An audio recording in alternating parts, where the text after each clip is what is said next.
Très bon début de journée, bon début de semaine avec Europe 1 Matin et Dimitri Pavlenko. Et place à votre signature Europe 1 du lundi. Bonjour Philippe Val. Bonjour Dimitri. Vous nous parlez ce matin du rétablissement de la peine de mort en Israël pour les terroristes palestiniens. Et je n'aurais jamais pensé qu'un jour je ferais cette chronique. La première fois que je suis allé en Israël, au début des années 80, je suis tombé amoureux de ce pays. Je ne suis pas juif, mais je sens en moi un immense patriotisme européen. Et lorsque je suis arrivé en Israël, j'y ai respiré tout ce que j'aime de la civilisation européenne.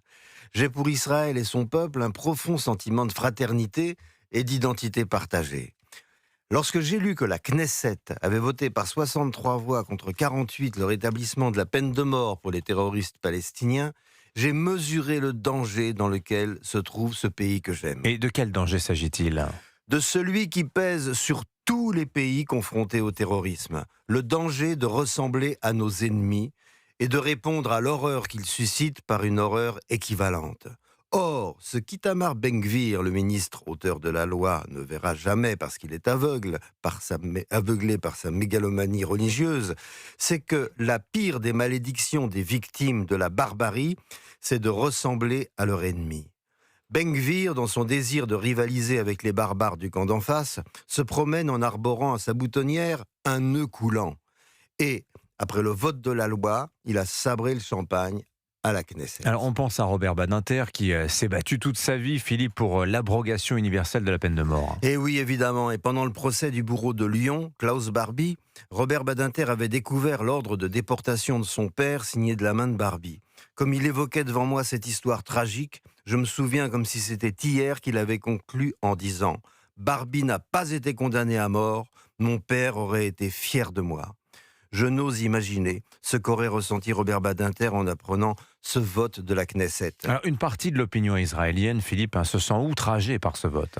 Évidemment, le leader de l'opposition, Yair Lapid, a jugé qu'il s'agissait d'une manipulation de la douleur et de la colère justifiée des citoyens. Il a ajouté « Le secret de la puissance d'Israël, c'est d'être un pays civilisé. Nous ne sommes pas comme le Hamas, nous sommes à l'opposé du Hamas. » Or, le point commun entre le Hamas et ceux qui ont voté cette loi, c'est l'intégrisme religieux et l'influence des religieux juifs et musulmans sur le gouvernement des Israéliens et des Palestiniens.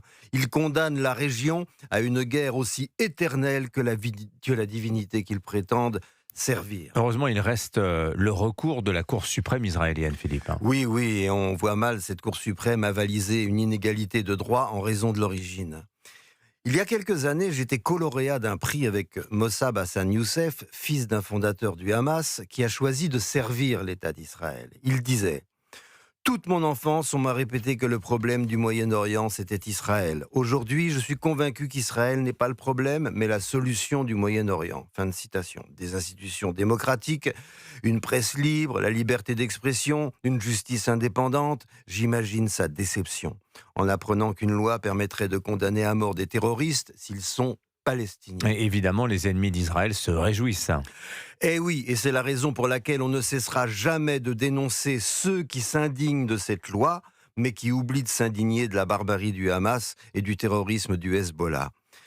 Mais ce sont hélas toutes les démocraties qui sont menacées quand l'une d'entre elles rétablit la peine de mort. Victor Hugo disait que la peine de mort est le signe spécial et éternel de la barbarie. Plus modestement, j'ajouterais qu'elle est inefficace. Condamner à mort des dingues qui rêvent de finir en martyrs, c'est payer l'apéro à un ivrogne pour le guérir de son alcoolisme. Signature Europe 1, Philippe Val. Merci beaucoup Philippe.